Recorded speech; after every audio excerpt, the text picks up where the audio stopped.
Hey everybody, it's Bust with Battles with Bust number 137, and today we're going to be doing battle with Viego Gwen. And so we've made our way about a week into the release of the new set, Voices of the Risen, Risen of the Fallen, Fallen of the Future.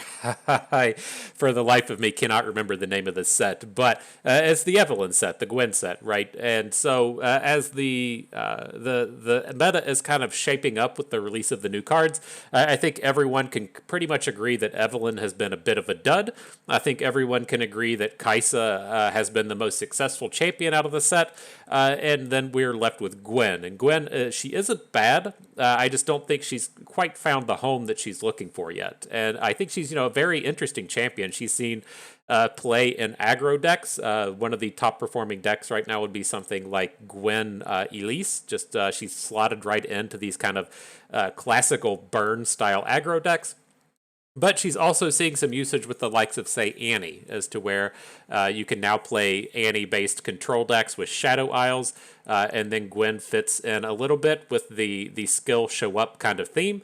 But then she also gives the big bonuses out of this Drain ability. And so what I think it matters with Gwen is if we're just going to, for the most part, ignore the Hallowed ability, right? I haven't really been impressed with Hallowed. It feels like it just needs a little bit more keywords in the format. If you want to really stack in on Hallowed, it's like half of the cards are pretty aggressive with the 1 and the 2 drop, and then the 3 and the 4 drop are fairly mid-rangey to control-y, and then the 6 drop Eternal Dancers is fairly slow.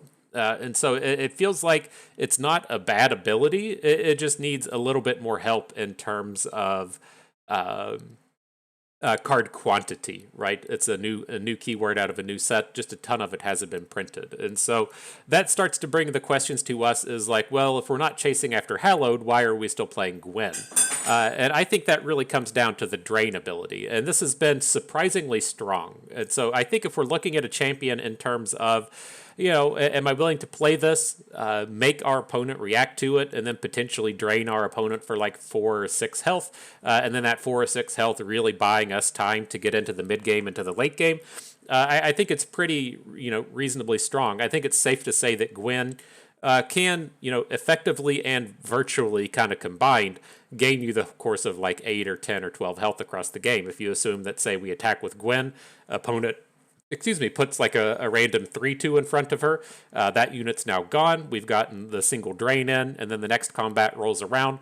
Gwen might get some shutdowns in terms of just virtual card advantage, right? Your opponent doesn't want to attack their 3-3s into our 3-4. And then as we come back to our next turn, we potentially get another drain and maybe another card and stuff. And so this is like a big collection of goodness out of a single 4-cost card. And so I think that's where we're going to, start to see these values out of Gwen. I think it's a bit of a stretch to say that this is a good ability in a aggro deck, but I think it fits nicely within some of these mid-rangey and control strategies. And so as we cycle back to playing something like Viego, we have to ask ourselves, is Gwen even really worthwhile, right? And a lot of these classical Viego Shurima decks, you're just playing singular copies of Viego since you can Rite of Calling and then be guaranteed to hit your Viego. And so if that's not, good enough or strong enough, do we like really want Gwen if it's going to mess up our Viego things?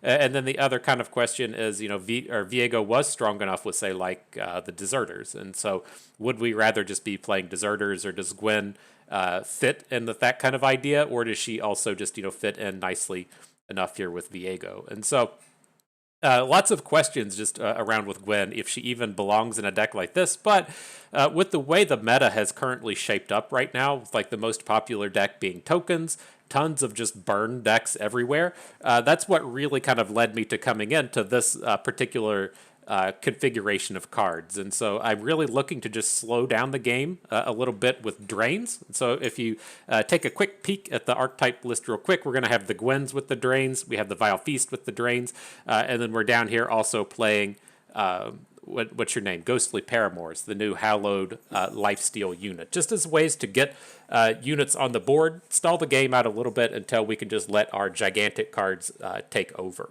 And so the other kind of things to take note of in here is we do have some of the Hallowed package. My thing with Hallowed is I want to hit 1 point, right? 1 point is all I'm asking across the course of the games, and that is going to let us either start doubling up with Gwen, to where one of our smaller units gets to grow and Gwen gets to grow, so we start to get kind of the double advantages.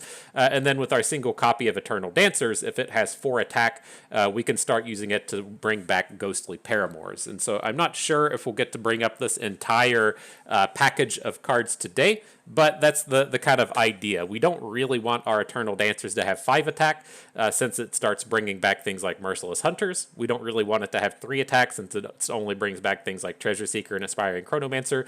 We're really looking for the Eternal Dancers to get up to 4. And so that sounds like a real tough kind of collection of things to micromanage, and so we keep our package here pretty low. Just kind of keep in mind that the idea with this deck is we're trying to slow things down with the drains, and then win with a kind of a standard big Viego Invasive Hydrovine late game.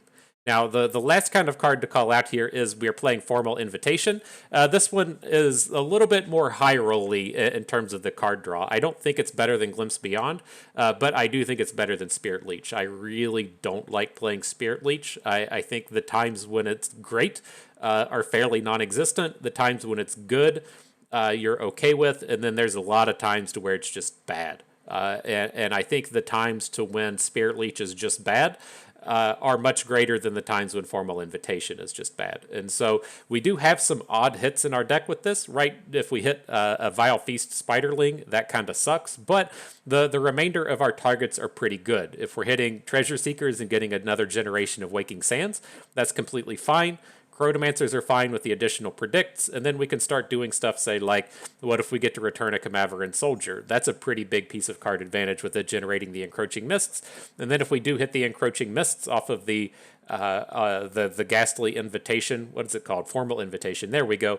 That's still useful in that it boosts all of your future Encroaching Mists, and it also boosts your Viegos. And so an interesting little collection of new cards in here. Again, I wanted to call out the drains, I wanted to call out the formal invitations, and then we are playing the full 3 copies of Quicksand. I think Quicksand is a very important card in this format, given how much Kaisa is running around. But with the overview done, that's what we'll be doing battle with today. Let's head on over, pay that pay-to-win price. You all know we can't get away from that. We have to pay the pay-to-win price. It's the only way we can win any games in this very challenging pay-to-win format. And so Formal Invitation is kind of interesting. That'll be generating premium cards off of itself. They're all going to just be premium anyways because, because all of our cards are just premium. And so I'll still add it in. That's a nice one. You get kind of the 2-for-1 special in terms of generating the premium units.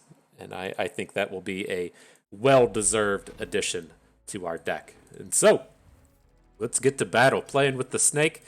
We're keeping it very very juvenile here today. If you're not playing all the drains and then using the phrase "drain the snake," then you're probably just doing it wrong.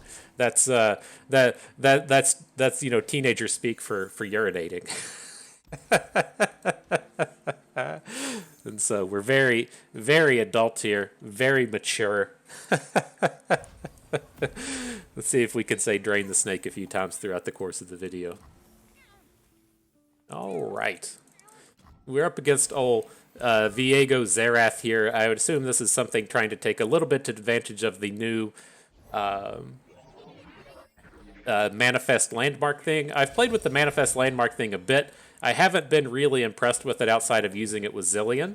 And so whenever I see these decks, I feel like I'm just not going to be really impressed by whatever they're doing when they're playing other champions. And so time will tell, but I haven't given that deck a full go. It's just I feel like when I see the Zillion coming at us, it's okay. But when there's other stuff there, it feels like it's kind of bloated in what it's trying to do.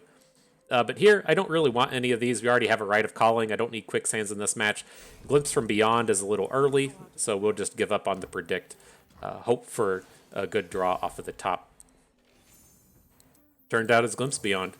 It said, you gotta be a part of this. I'm here for you. Alright.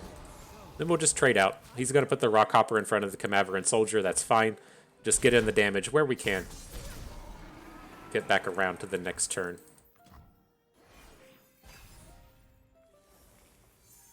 And Viego shows up.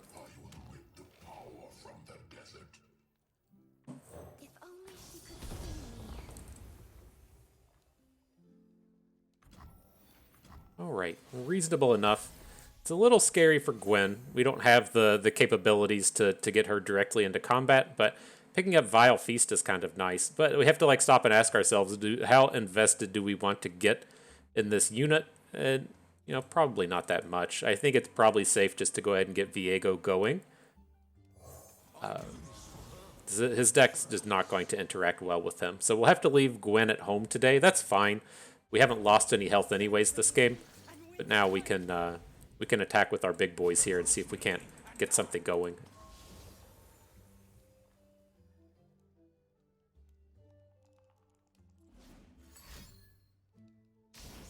Okay.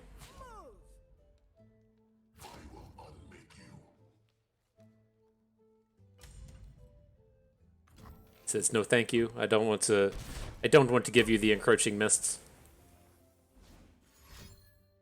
Gotta have a 2 damage bomb. Sure.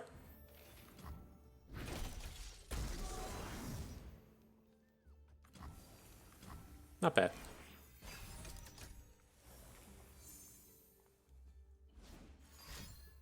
Uh-oh.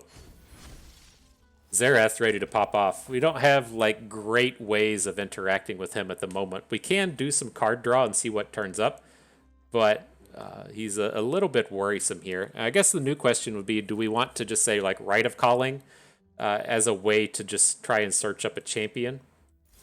I don't think I'm quite interested in the Rite of Calling. We could play this a little slow.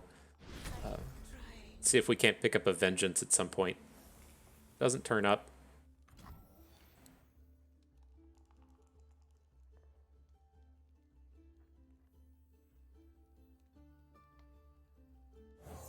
All right. We'll get some of this going.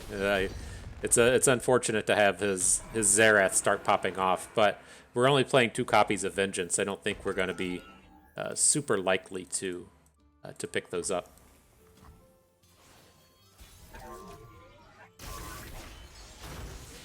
All right, the old Xerath flipperoo.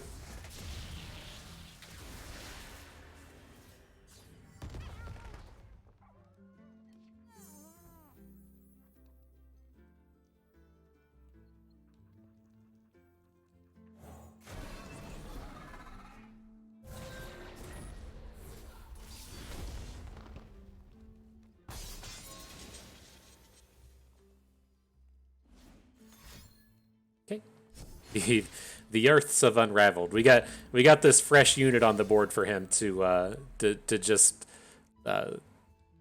hit on the unraveled Earths every turn. I guess this is fine though.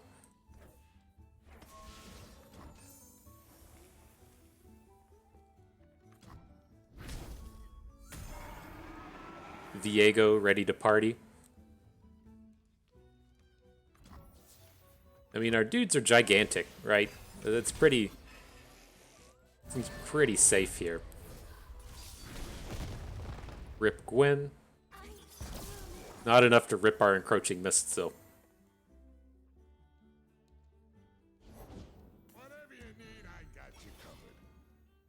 Didn't hit spell shield.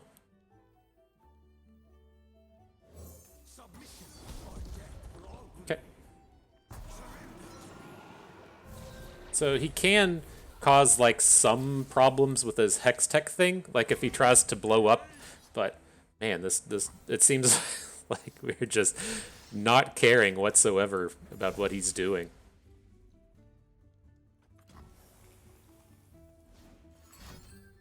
Okay.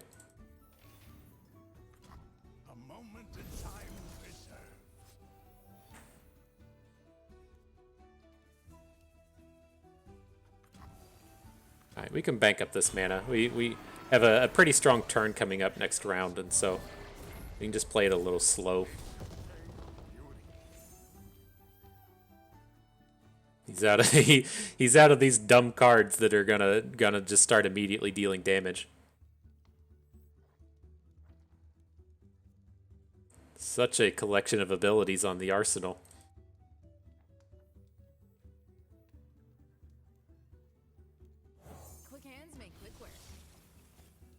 Alright, well, let's go in here and look to pop off with these ephemerals. And so we can get Awaking Sands on the board, we can try and blow up our Treasure Seeker with the Rite of Calling.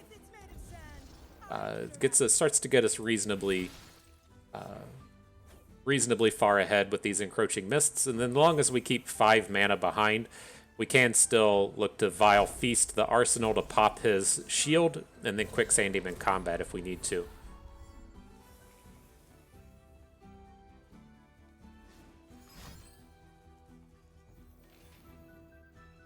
Okay. Stops a Viego attack, but it's not particularly critical here.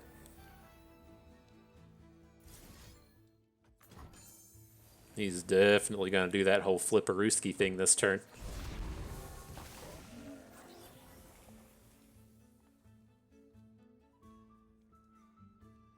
Yep. It's just like, that has to feel so bad, right? Your deck is like doing everything. It's completely popping off. You have all of these Zerath things just hitting, and you're just like, eh. Okay. Okay, I guess I'll just make some giant encroaching mists and just be like, yeah, whatever. But that's kind of what I'm saying with that manifest thing. Like, it works with the time bomb, but if you're not using time bombs with it, it feels kind of bad. And so, like, I have struggled a little bit up against the decks that are trying to just play a bunch of time bombs and the imperfect perfectionist, whatever the thing is that puts the copies into your deck that costs less. Like, that seems to be reasonable. I haven't really been impressed with the other forms of that, if you will. Here, I think it's okay to hang on to Gwen. She should be reasonably challenging for our opponent to interact with in combat, and then just hopefully buy us a little bit of time, right? We aren't expecting her to flip. We aren't expecting gigantic things. Just want her to slow down our opponent's game plan a little bit and then gain us a bit of health while she's at it.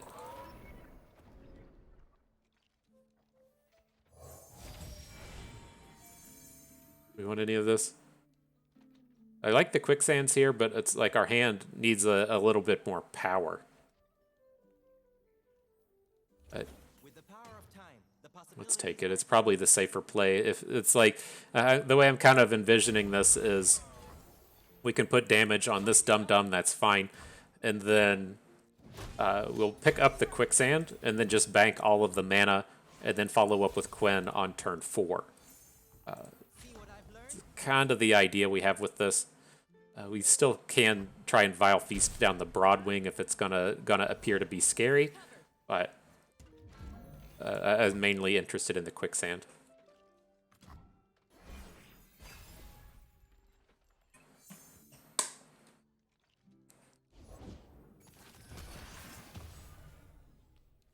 If only she could see me. So it's like, cool, do you want to attack into Gwen? It's probably not advisable. Okay. Not a worthy quicksand target here in the Voidling. I haven't actually done this before, but if we quicksand a evolve, does it get -2/-2? Like if he's played the full 6 keywords? I'll have to come back and check into that. I'm not entirely sure how that works.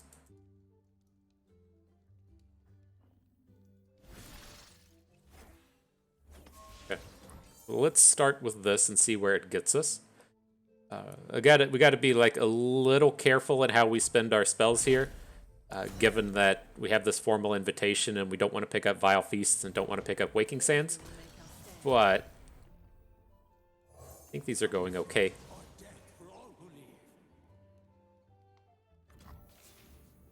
Nothing to fear. They've breached.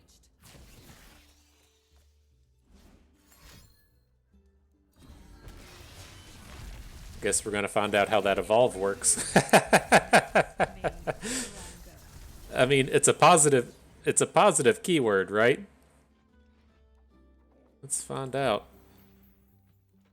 Like, if it like really came down to it, I guess this is sort of okay, since our Viego would be able to kill the Kaisa here. But yeah, I wish you could stop and see. Okay, that works.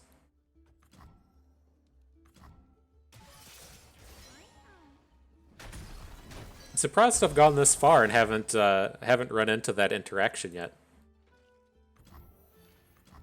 But that's how you certainly jump ahead in life. Ooh, and another Viego. I can almost taste the void.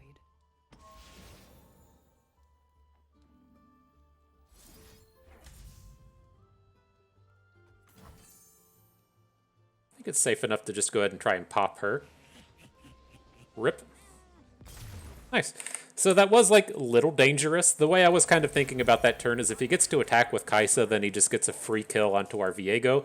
Like, we might be able to get around it. I'm not entirely sure how that ability works as to where if, say, we Vile Feast his challenger, then we get the Spiderling, then the Acacian Rain happens. It's gonna hit the little to big, so it should kill the Spiderling before the damage comes onto Viego. I think all the damages happen, and then Viego spits the thing off to the side, so he was just gonna die there. And so I felt like that was gonna be not workable. I felt like we could protect Viego in combat because we did have the Vile Feast, and then that deck is pretty heavily reliant on Kaisa to actually win. You're playing a bunch of shitty cards to power up the Kaisa. And so if you don't have her, like, he's already down 2 copies of her at that point, it should be pretty tough for them to recover. So, lots of ideas going on there. What do we got here? Aphelios Victor Vi. Don't even really want to keep the Vile Feast. Is he playing Zoe? No? Okay. We'll just hang on to the Soldier and just plan on a mid-game here.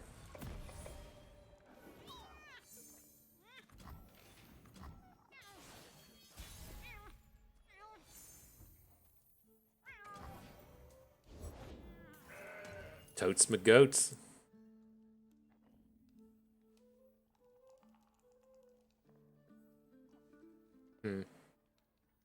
I guess it'll be okay if he gets 2 gems.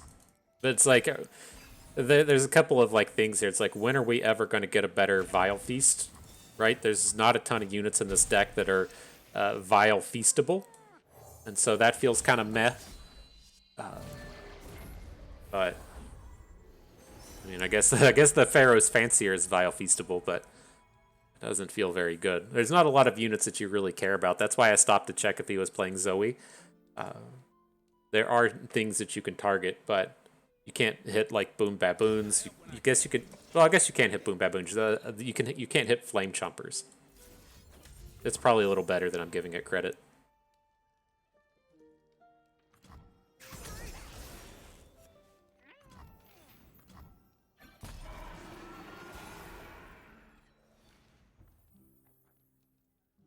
Okay, we drew Gwen. Not entirely looking to play her this round. I'm actually pretty interested in pulling off a good formal invitation. And so Gwen's going to get to stay back. We're really hammering in with these Camaveran soldiers. And so I like the idea of when we play this formal invitation, it's going to be returning Camaveran soldiers or it's going to be returning Encroaching Mists. We can just play Gwen next turn if we want. But this seems reasonable enough.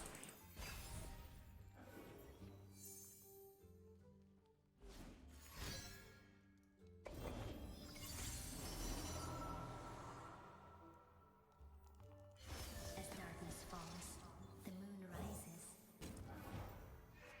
Okay.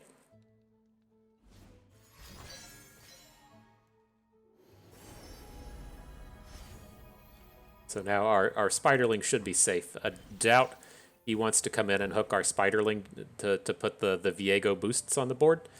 And then we can come into next turn and still be able to Formal Invitation. Formal Invitation's kind of meh in terms of... oh, he's bringing it. I was going to say the Formal Invitation's kind of meh in terms of... he's going to just have a ton of blockers next turn. Hopefully this is okay.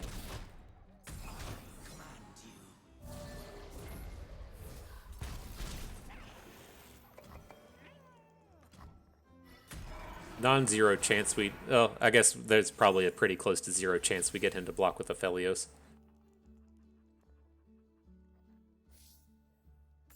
Alright, let's see what we hit. Any encroaching miss? 2 encroaching miss.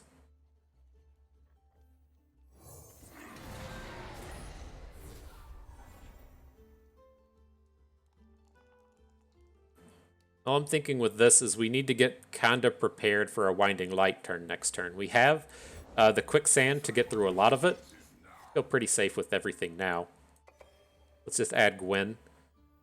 She's going to let us gain a bit of health, and then hopefully the Quicksand is enough next turn. He doesn't have the Nightfall thing, so he can't just burst the Winding Light down, so we should be able to get a Encroaching Mists on board before he comes in with the Winding Light. Let's see.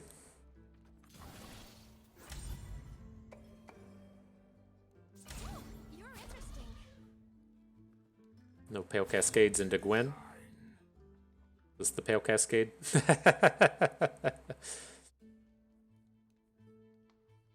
It's not like super upsetting if she dies, but I would prefer to have her live, of course. Nice. So if she gets like Mystic Shot next turn, this is like basically exactly what I'm talking about in terms of Gwen. She comes down. They have to get into kind of a messy combat, right? He had to throw Victor in front of her. She's probably just gonna die to Mystic Shot now, but she gained us some health and she's made some pretty good trades across the board. She isn't like game breaking, but she's certainly causing some problems.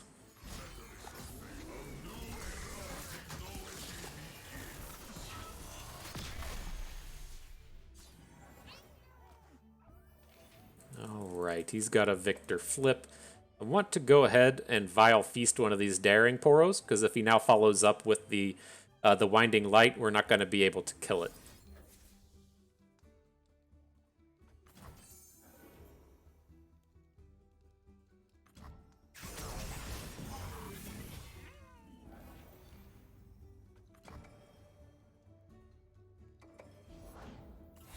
Okay.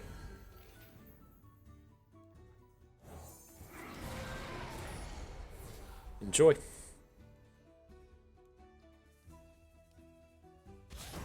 Oh, he's still coming in. Well, I thought he was just going to give up on it. Okay. So let's see. This is the easy one onto Aphelios. He's only got 1 mana here. So the Quicksand is going to be fantastic. Into Victor. Into the Winding Light. You're big enough down here. Kaisa can get the kill on Victor. We're only taking 3. Murdering his board. Viego should flip off of this. What do we... Where does this get us? Just don't take the damage and protect our Kaisa? Yeah, I was going to say, you're about to get murdered, bro. Alright, GG. Market a W for Viego and crew.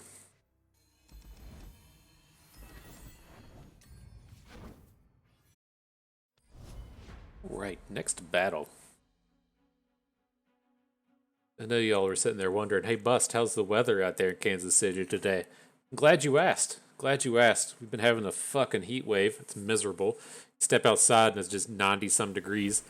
Typically, not just 90-some. We're talking like 98s. Closer to 100 than 90.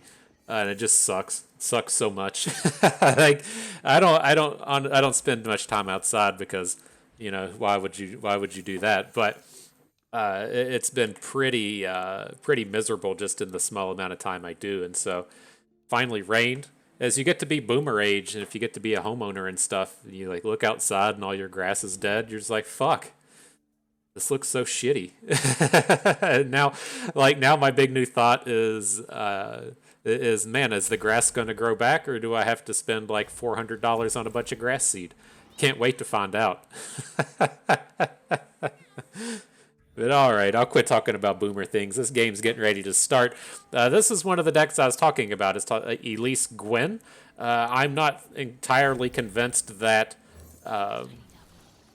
Gwen really belongs in a deck like this. Maybe she does, maybe she doesn't, I don't know. But this is one of the big kind of aggro decks running around these days. And so this is kind of the reason I wanted to start maybe playing Gwen in this, playing the full collection of Drains with the Vile Feasts, and then also bringing in that 3/3 Dum Dum just as a way to have a little bit more heal in here. But I think I'm good to pick up a Camaverin Soldier. We'll probably play it. We'll have to see. It's like we can't block the Elise just yet. But, I mean, if the extent of his turn is open attacking, so Elise doesn't get blocked by a bigger unit, then that just feels like a win. This all seems pretty good. We're lining up against this pretty well. Okay, made a big dog. I have to let the dog through. Oh man, he's got all the fearsomes this round. Do we actually just? We're just so close to making them irrelevant. Okay, so it's a little unfortunate we didn't have Vile Feast mana this turn, but I mean we got to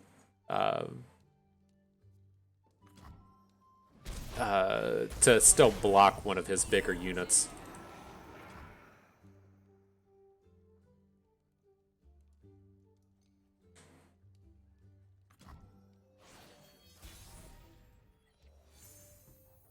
Okay. Give me that drain, please.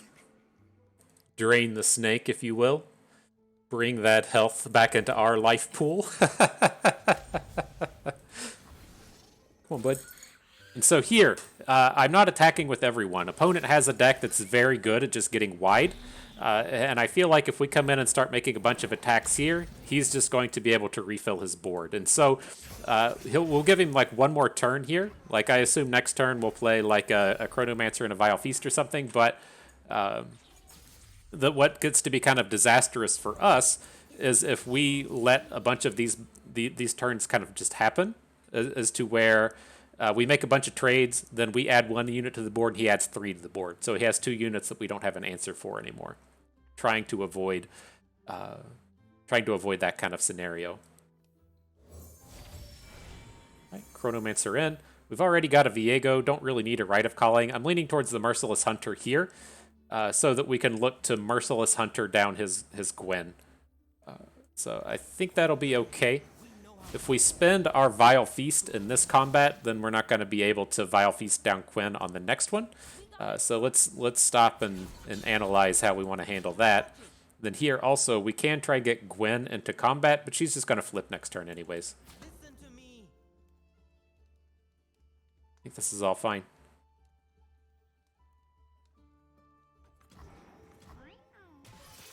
Yeah, Kitty. Kitty's here to help. Says, what up, internet? How you doing? Such a wonderful kitty, bro. Alright, I guess we can also use the Waking Sands as a means to take down Gwen. We can try and hook Gwen with the Waking Sands. We can thread the needle, the Waking Sands into Gwen. Doesn't... Oh my god, come on, cat. It doesn't specifically have to be a hook like this, but... Wow, this looks like it's going well. Really just going to do nothing? Just a handful of burn spells and Gwens? Okay, that one makes sense. Still a positive turn for us.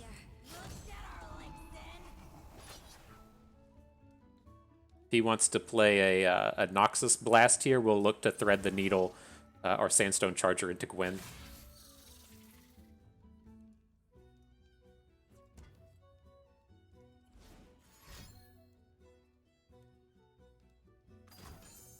Mm-hmm.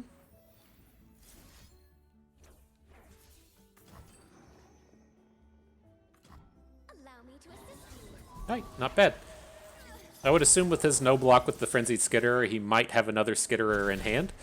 So it would be nice to get a larger unit on board if we can. But we at least have one good blocker here in this Merciless Hunter. That's a certainty.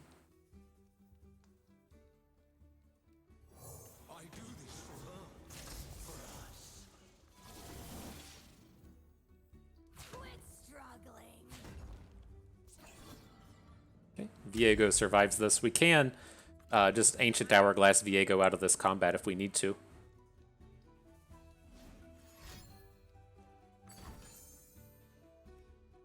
Nox is blasting us down to 5. Now, I think we need to go ahead and just Vile Feast.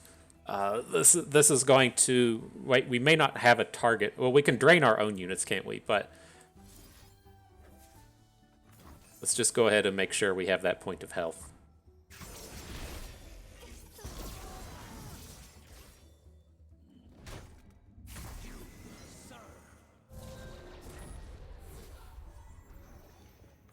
Okay.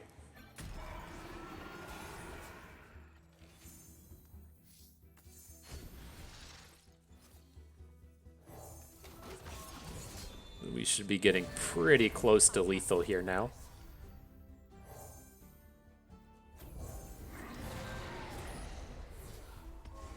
GG. And so, I mean, that game, even if we hadn't completely taken over there at the end, Gwen would have been draining for 6. I mean, that's just huge against the aggro decks, right? Just so much for them to have to deal with. She got opportunities to block. She could block Fearsomes. She got the drains in. They have to block her to some degree because she's coming in for so much damage. Like, she just does wonders in that match. And so it doesn't even matter that she doesn't get to flip. We're just pretty happy that she's just doing a lot of work. Okay, so I think I'm fine to hang on to both Gwen and the Merciless Hunter here. It's not exactly a mirror against Viego Gwen. He's playing what looks to be Deserters. But I like the early game board control we get out of this this package of units.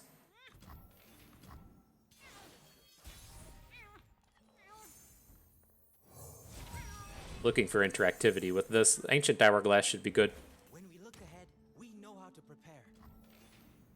Boom, boom. Can be undone.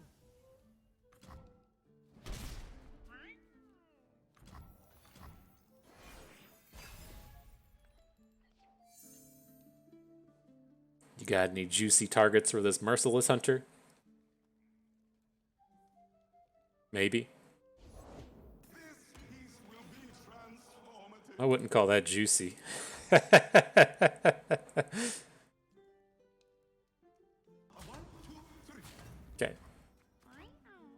He's got a Hallowed. He's going in much deeper on the Hallowed than we are. No need to play the Merciless Hunter now. We're only losing out on 1 mana. And I'm happy to have this protection for Gwen. If only he could see me.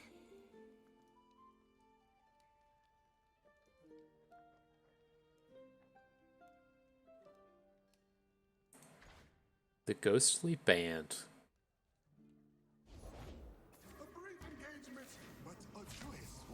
Okay. You can have your Hallowed.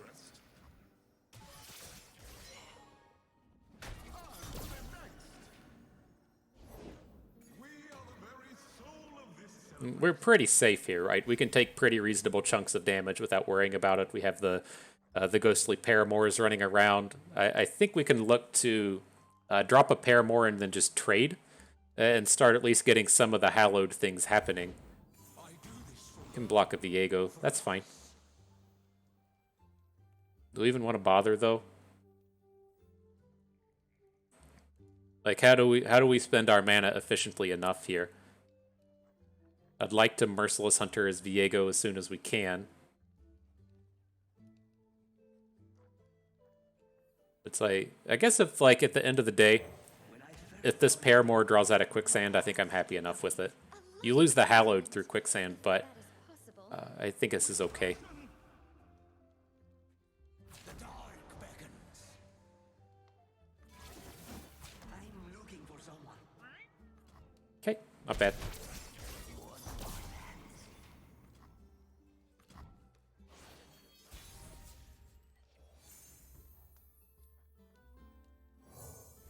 We love it when they run.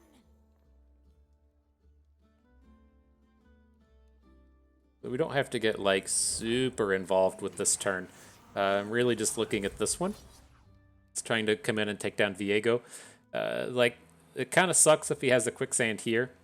Maybe we just, like, have to attack with the Merciless Hunter. I don't remember how many units we've had die. A Chronomancer and a Paramour. That's good enough to bring back with the formal invitation. Nice.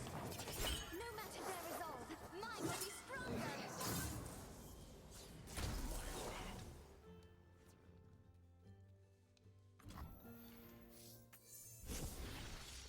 And do we ever have to worry about losing our Gwen this turn? That's a tall stretch. He doesn't. He only has 5 mana, not 6, so we don't have to worry about.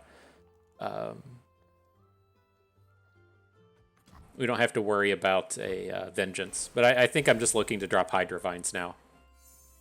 Get Viego and Hydrovine rolling.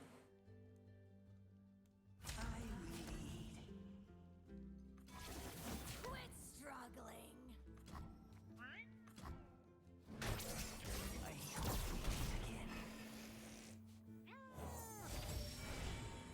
All right, what you got? Anything cool? Eternal Dancers is pretty big here. Timeline, we're sure to save Big old value play. submission or death for all who live. All right, his Hydrovine's a bit annoying, though. Do we have to just play our own at this point? Probably not. How clever. A dance partner wherever you go. We've got an Hourglass. We've got Vile Feast. I think we're okay, at least for one round. Every scar and memento I've earned. Who are you bringing back? Merciless Hunter? Okay. I shall need my tools.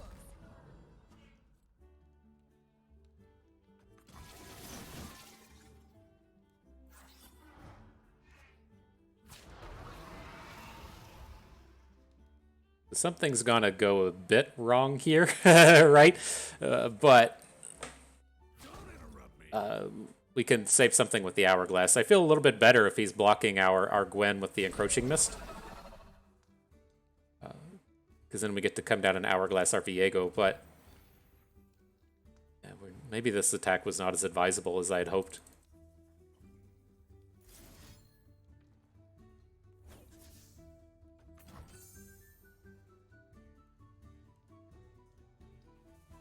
We are lacking quicksands right now.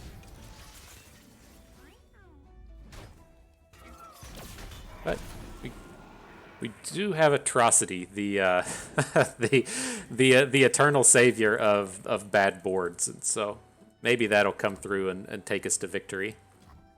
We're getting a pretty heavy Hallowed count, and so we can grow Viego that way. I'll spin you a story.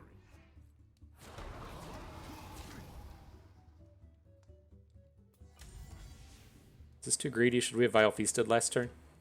Gotta be attacking with this stuff, right? Maybe he doesn't attack with Hydrovine, but I have to imagine Legion Deserters coming in.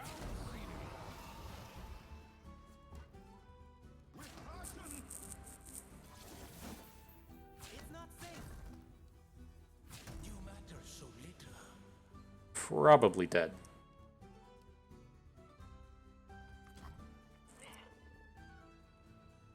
We're not playing Rite of Negation since we have room for all of these awkward okay,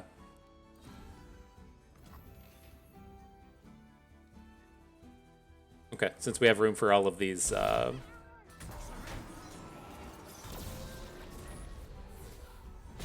Hallowed cards. Oh shit, I forgot that this guy... Shit, we could have gotten a block on him. I still had in my head that the Legion Deserter had Overwhelm. Oops. So we should have definitely thrown something in front of him. But let's see if we can't pull out a victory.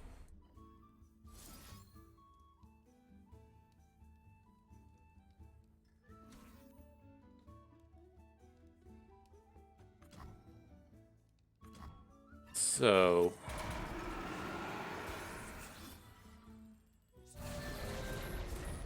we do have this Atrocity option now. How big is our unit? +2. So Gwen is going to drain for 3.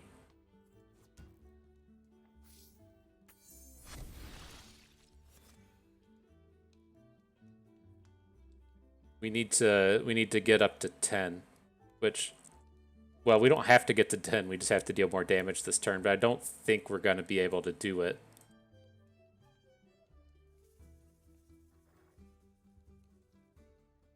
Okay, GG. It's tough. His board was definitely bigger than our board. Truly did give it my all. I think what we might have done was gotten like a little too cute in there And we probably should have just played Invasive Hydrovine instead of the turn where we played the Hallowed Dancers. The Hallowed Dancers just didn't do enough. That attack that turn was not very good. So maybe we should have just played just played the big boy. And then if he trades or whatnot, we would have been in a better situation. All right, up against Annie Jin. I'm going to hang on to the Paramour. It's a little slow, but it does have lifesteal, so hopefully it can help churn us through a bit of the early game. Nice mulligan into Vile Feast Chronomancer.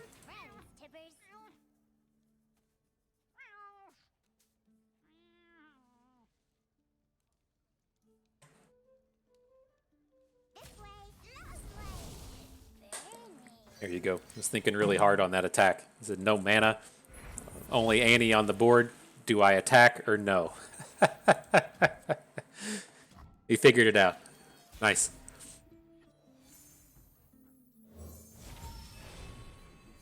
All right, let's just go with the Camaveran Soldier. The cheapest of the bunch, and we already have a Viego in hand.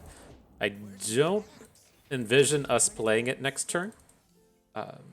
Maybe we do. I was hoping we'd just get off a Vile Feast, but I'm kind of like pondering the idea of Merciless Hunter onto Annie, then getting to hook Annie next turn with the Paramour. I think that, well, no, we're just stuck playing the Camaveran Soldier now. It's going to prevent the most damage.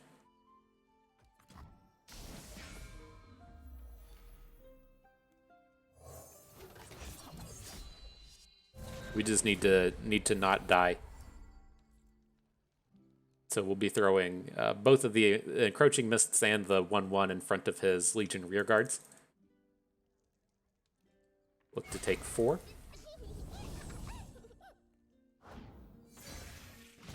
Oh, he's got Jin in hand, huh?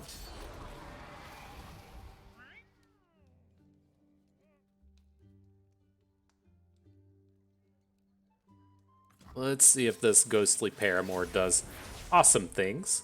If it gets 2 lifesteal hits in, we'll absolutely win the game. If it only gets 1, kind of questionable. And if we play it and he has like a stun spider here, little questionable. But this is our big play here right now. If things go well with the Paramour, then we're going to be in tip-top shape. Okay, this is manageable.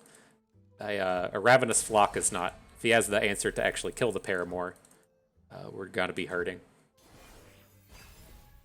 His Annie should be flipping this turn.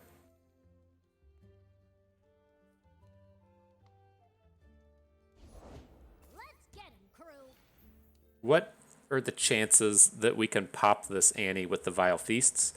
And then how bad is it if we do try to pop Annie and then we just have the 2 blockers? I think this is actually okay.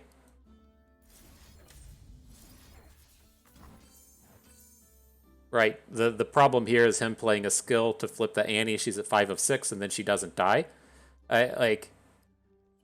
He's pretty limited in what he can play. It looks like he has something, but the second part of that equation, right, was if this goes wrong, how bad is it? It's not terrible, right? We still have blockers out of these Vile Feast tokens. Annie still has some damages on her. That being a Noxus Blast was a bit terrible, but the damage still got kind of prevented in there. This way, in range.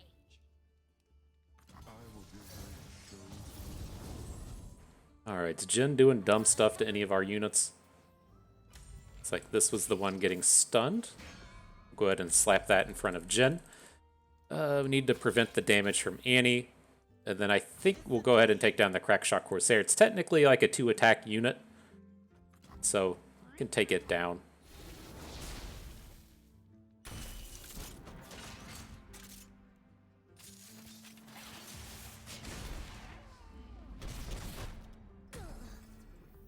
He's got Tibbers in hand.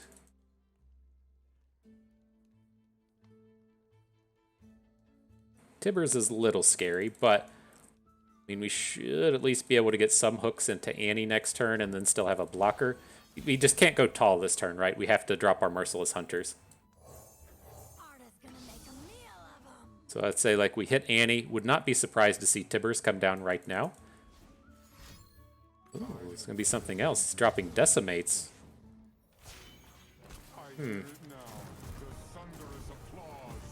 That feels bold. Does Jin really just flip it to a 4/4? I guess that makes sense as Jin. I guess I could see that.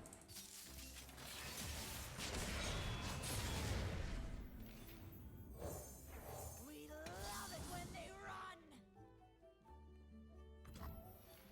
It can be undone. Okay. So, like, Tibbers we can manage. If he has another Decimate in his hand, we're just dead, sure. But we also have some potential to formal invitation into our lifesteal unit. So I'm real curious to see if he, like, drops Tibbers into one of our units. That's just Decimate. Okay. That was real close, though. That was really close. I think I'm still happy with that Annie turn. That Annie turn is what it really came down to in us losing our Paramour. But you can see how strong that would have been if we'd gotten even like the smallest amount of combating in with the Paramour. It's just I don't like having to try and play around Noxus Blast there. Like what you're going to see is if like say we get into combat with the Paramour, he's just going to Noxus Blast away the blocker. And deal the damage to something else. And so I think that was actually kind of like the most ideal of situations. It's just that we ran into the one card that was particularly bad for us. If he had like literally any other spell in his deck, then that would have been fine. And it's pretty tough for them to actually come in and interact there. And so I think that was worth the risk, and I'm still pretty happy how that Vile Feast play turned out. We were just like a touch too short. I guess we could have, like at the end of the day, we could have looked to block one of his 2/3 birds, and then we would have had one more point of health at that Decimate point, but we still would have probably found ourselves dead. So I think we played that out reasonably well. All right, next battle.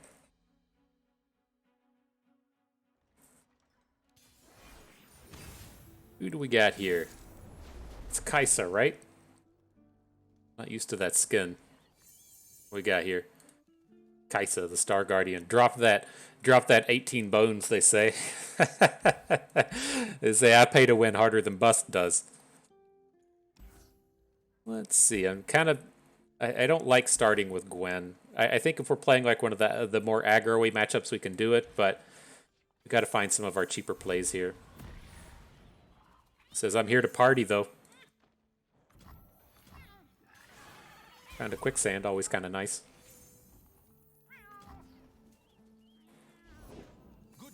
Y'all remember when this thing used to give 2 units -2 attack?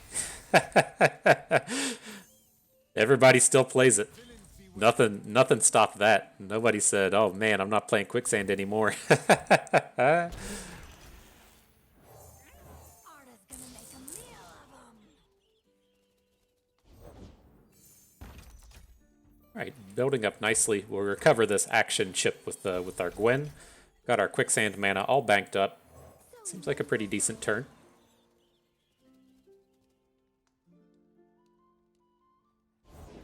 I've got your back.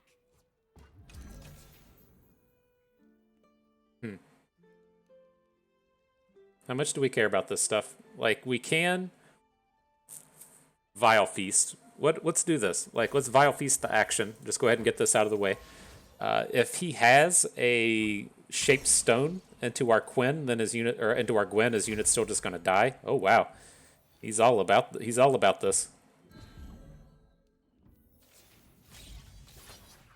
get our licks in. We'll still just bring this. Why is he protecting this action so hard? I'll stop you. It's wild. I mean, if it really comes down to it, we can just vengeance him. But I don't get why he's going so ham on this action, protecting him with the Golden Aegis.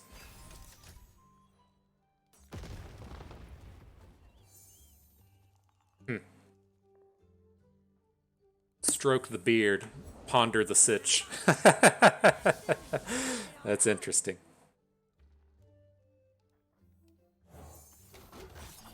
Alright, we'll drop the soldier. Pretty good chance we're just going to be quicksanding out on this board, but we'll see. We do miss out on the ability to like glimpse beyond away the encroaching mists if we go for a quicksand, but I think it's fine. Got two of them in hand.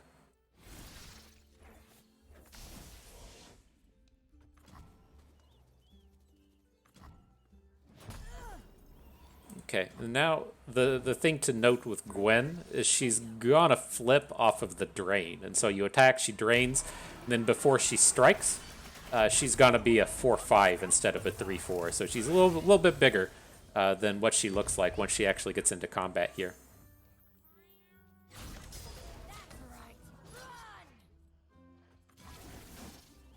Took it fair and square.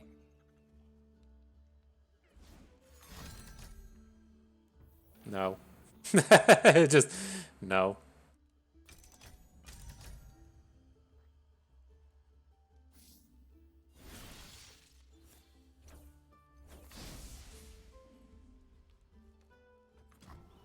Alright. Looks good. Snip snap, motherfucker. The great gift I've been given.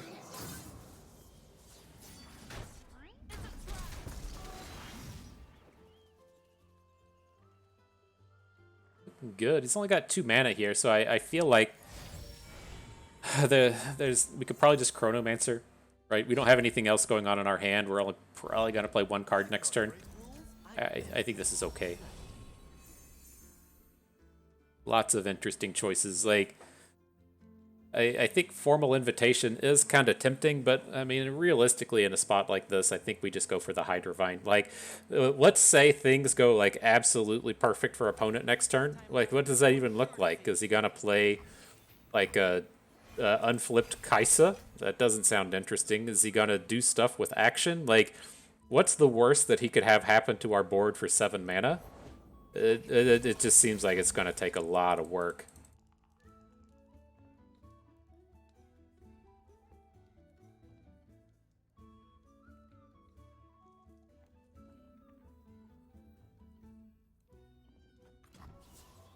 Can pass. Like, we can hourglass down this Kaisa if we want. She's like not even that important.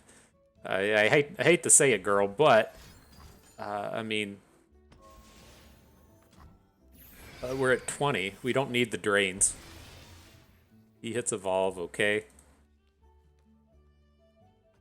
Like, I'm really thinking we just let Kaisa go, and then we play the Hydrovine. And then if he just keeps passing, like if he doesn't make an attack this turn, fantastic. We love it when they run. I will do what I can. In and out. Is that right? We do have the Hourglass plus Vengeance this turn if we want. My thing with Vengeance is he's about to like get to the Kaisa territory. And so if we get rid of his unit here, he's just lost out on the spell shield. Sure, he can still supercharge, but I do like having access to this Vengeance in the face of Kaisa.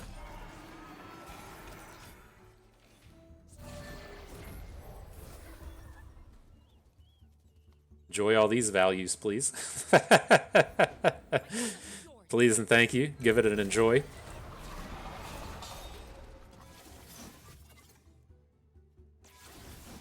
I didn't think this would bring back champions. Oh, snap. Welcome back to the party, Gwen. Strongest dead ally. Oh, I thought it was the strongest dead follower. Cool. Tick up that hallowed a little bit more. Are we just gonna lethal? Is that what's happening here?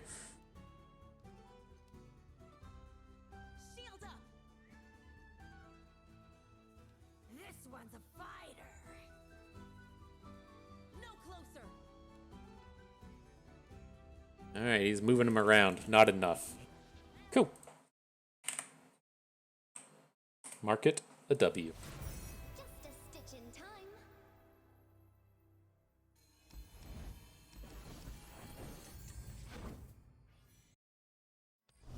Okay.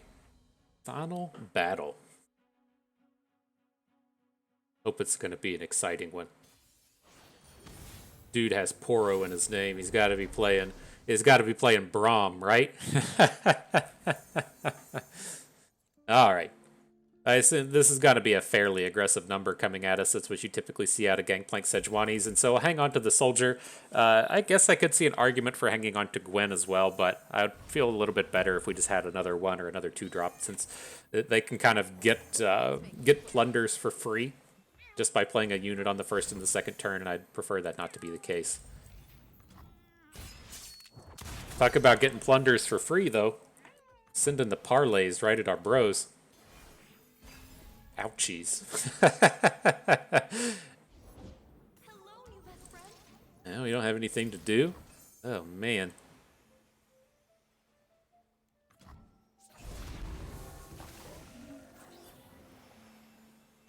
Oh, cool. Well, we at least got to deny him a plunder. I'm really surprised that he didn't come in here.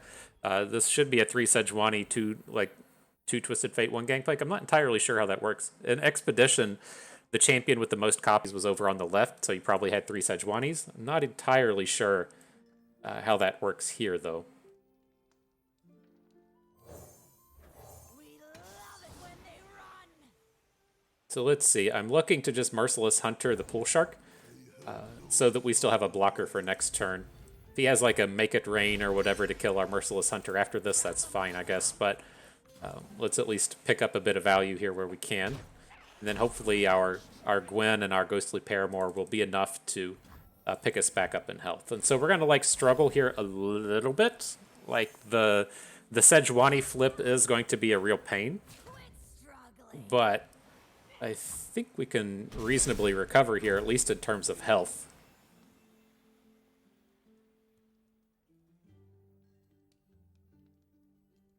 This is a chance for me to leave my mark. Let's play Gwen. There's a good chance we just open attack next turn. Like, I don't want to go into next turn and we play a unit and then he plays Gangplank, right? We're not going to get to attack into that. So if we play Gwen here, there's a decent chance Gwen gets to attack, and then we can follow up with the Ghostly Paramour. But I don't want to be getting virtual card advantage out of this life gain.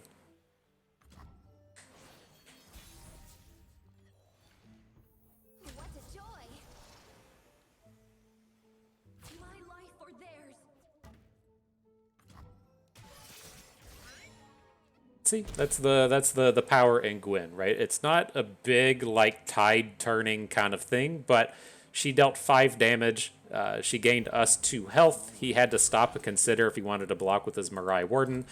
Seemed like he kind of wanted to and then chose not to, and so and then he still hasn't completely dealt with Gwen, right? It's not that she's providing some kind of like big smashing game-ending victory like we would see with Invasive Hydrovine, but she does a lot of work, even if it's not super apparent.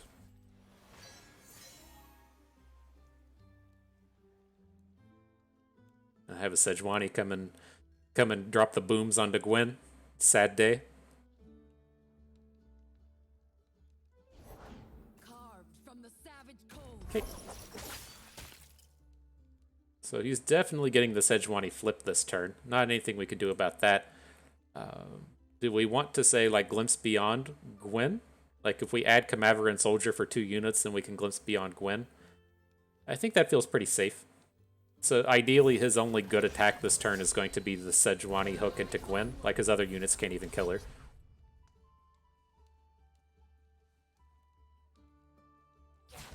Oh!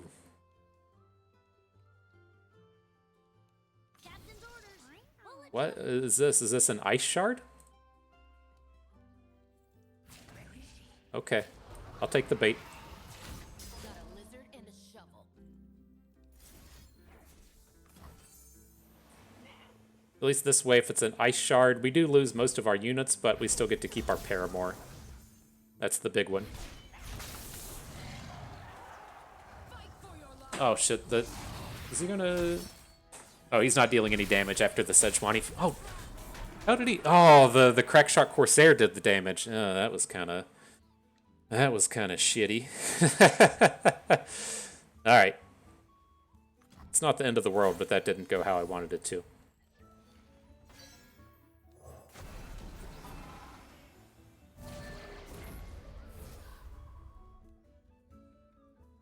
At least we can get big on board now, right? So we ultimately have to worry a lot about things like he attacks with, or he has like warning shot for Sejuani to shut down our whole attack, but I think we're getting close to at least having the big board.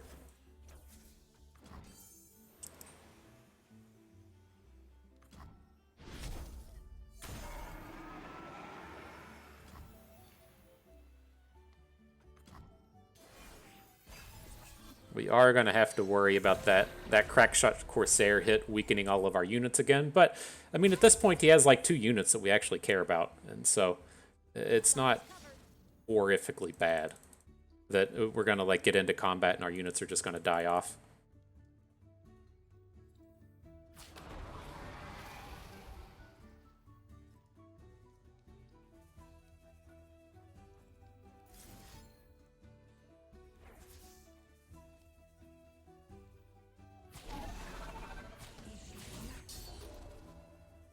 Something like this looks like we'd fall to 5. I'm just not exactly ready to give up on our invasive Hydrovine at this point. And so, like, if we get 2 Hydrovines on the board, there's a decent chance next turn we can get 1 in for damage and then kill with Atrocity. Again, it's all, like, pretty scary in the face of this flipped Sejuani, but at least got something to build towards.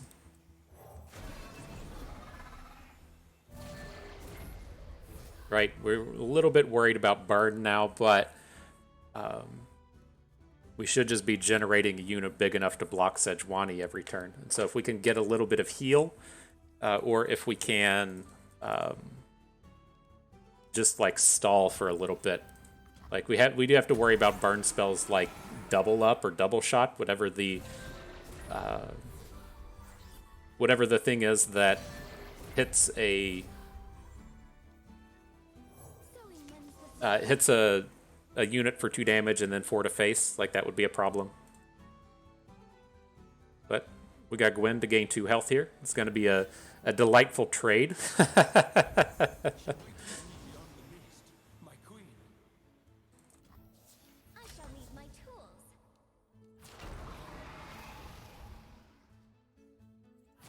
We send in our mists. We let them just die at the end of the turn. We'll get the Viego one for the next round. Okay, just Gwen.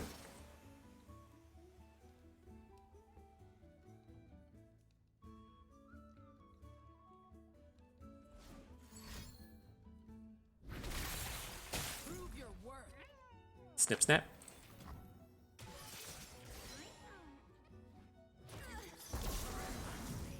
Ripperino, Gwen, you fought valiantly. Oh, fuck, no, we don't. We messed that up for our Viego. That's okay. Our units weren't going to deal damage. So we'll only have the 2 Hydrovines coming in, and then I mean, we're pretty close to just throwing Atrocity at face. If if it really comes down to it on the next turn, we can do that.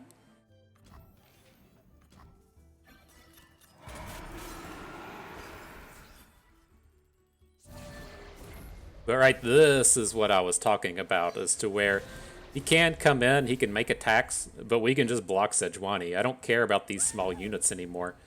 If we get kills onto Sejuani, that's pretty nice. I guess the new question here is, do we want to just go ahead and Atrocity, like throw Viego to the face? I mean, I think so.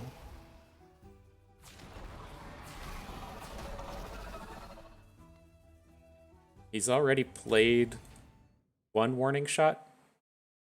I don't think it's like super likely to be successful, but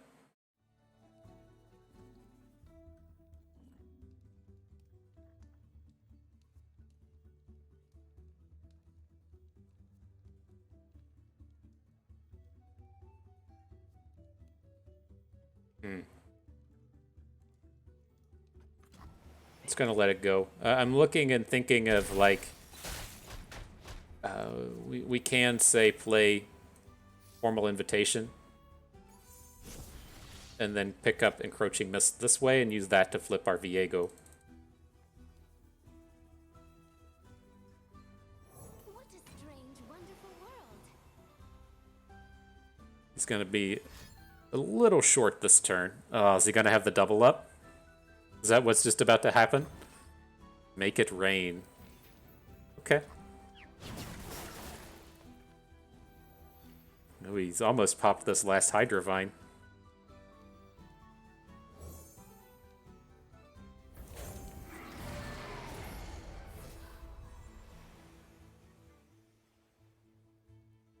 Oh, this one down here is going to die, though. We should get a Viego flip this turn.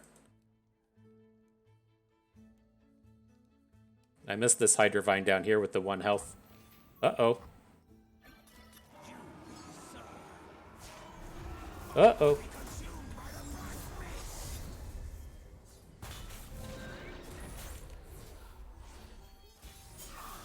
That's how you do it. That's how you do it. Planned it that way. Planned it. Ripperino Sejuani coming in for 64.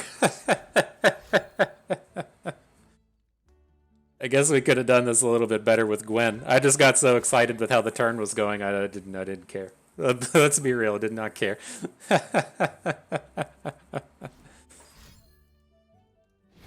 Oh, is he gonna? Oh, okay, I thought he was gonna just instantly kill us with the warning shot. Oof. Oof, nice comeback victory, squad. Good job, good job. Mark that one a victory. That's what it's all about. And so, you all thought we were done for, didn't you? I'm glad that at least kind of came to fruition there, right? It does suck that he's able to frostbite our whole team every turn, but if we could get to the point to where our encroaching mists were big enough to just block Sejuani, then who cares, right? Who cares about that that additional frostbite will eventually just drain him out of spells. And so, interesting collection of games. And so, my kind of takeaways from this were I didn't like Eternal Dancers. Like, this doesn't have any business in here. I would have been much happier to just take Eternal Dancers out for Rite of Negation. I feel like that's a pretty easy swap that I would be pretty happy with. As for the current meta right now, I think I'm happy with Ghostly Paramour as well. You can look to do some, like, different-y kind of things as to where maybe you play the big like 5/5 ephemeral lifesteal thing and then look to bring it back with formal invitations. There's some stuff you can do. I'll have to kind of like double check and see if there's any other like lifesteal units just hanging about between these two factions. But I'm really happy with having the drains from Gwen, the full 3 sets of Vile Feast, and then the Ghostly Paramour right now as it is. Just because the format's so aggro heavy. We ran into a bit of it here. We got to play against Annie Jin once. We got to play against Elise Gwen once. Those are the two really common aggro decks of the format right now. We didn't see tokens, but it's really common. And then a lot of things like Annie's Ziggs are still pretty common these days. And so I do like having access to this lifesteal. I'm gonna have to go back and double check if this Paramour is the best option. There's probably something better, but even if there's not, I wasn't upset with how the Paramour played out. And so I think it's probably pretty decent. The thing that I was pretty happy with playing more and more, it was the formal invitation. Again, it works nicely with the encroaching mists. We had lots of good encroaching mist plays with the formal invitation. It is nice to be able to just put that like big 1 mana unit on the board if you do hit the encroaching mists. But again, I concede that it can be bad. You can run into turns where you say pick up a Vile Feast and something else that you don't want, and then that's not super ideal. But there was not a single situation today where we had formal invitation that I would have rather it been Spirit Leech. And so I think, again, that the Glimpse Beyond is the kind of premier card draw card, but formal invitation is still decent, and I think formal invitation would be better than something like the thing where you look at the top 4 cards of your deck and pick a unit and put one in your hand and ephemeral copy in your hand. I think formal invitation is probably just better than that, because for the most part, you don't want to dig for your expensive cards, right? You want to bring back your cheap cards just so that you can come down and get stuff on the board. And so I think 3 of these would be too many. I could see an argument for 1. 2 was not unreasonable here. And then ultimately, very happy with Gwen. Right? The just so much action that she does. It's the way I kind of describe Annie as well. You'll play Annie. It doesn't feel like she's doing a lot early. She's just coming in for 2 damage. Your opponent's like, oh, that kind of sucks. Can't block your 2 attack. But then it's just like incrementally adding to everything in your deck, whether or not that's like popping off a little bit for Jen, popping off a little bit for Ravenbloom Conservatory. Like it just adds up and seems pretty innocuous, but then it's actually a pretty big effect. And I think that's, again, what we see out of Gwen is that it doesn't seem like much. We're not trying to flip her. We're not trying to really do stuff with Hallowed, but if she's like threatening to drain an aggro deck for 6, that's just game over. If she gets to come down against an aggro deck, drain for 2 and trade, that's still a pretty decent deal. She can block fearsomes. Like, she's just a really, really versatile unit. And I have been pretty excessively happy with her. And so I think it was pretty safe to say, at least in this deck, I was happy to have Gwen and wasn't upset that we weren't playing Mono Viego. I thought she was really fantastic and just did a ton of work here. And so, if you're looking to pick this up for yourself, I could see an argument for looking for better lifesteal units than Ghostly Paramour. I haven't done the research. You'll have to do that yourself. And then the Eternal Dancers can go. Eternal Dancers should likely be a Rite of Negation, but not happy with it. The Paramour, if there's nothing better, it was still okay. So, all right, wonderful collection of games, but that is going to do it for us today. And so, hope everyone enjoyed the video. You maybe learned a thing or two along the way and had a good time watching. This is Bust, and we thank you for being here.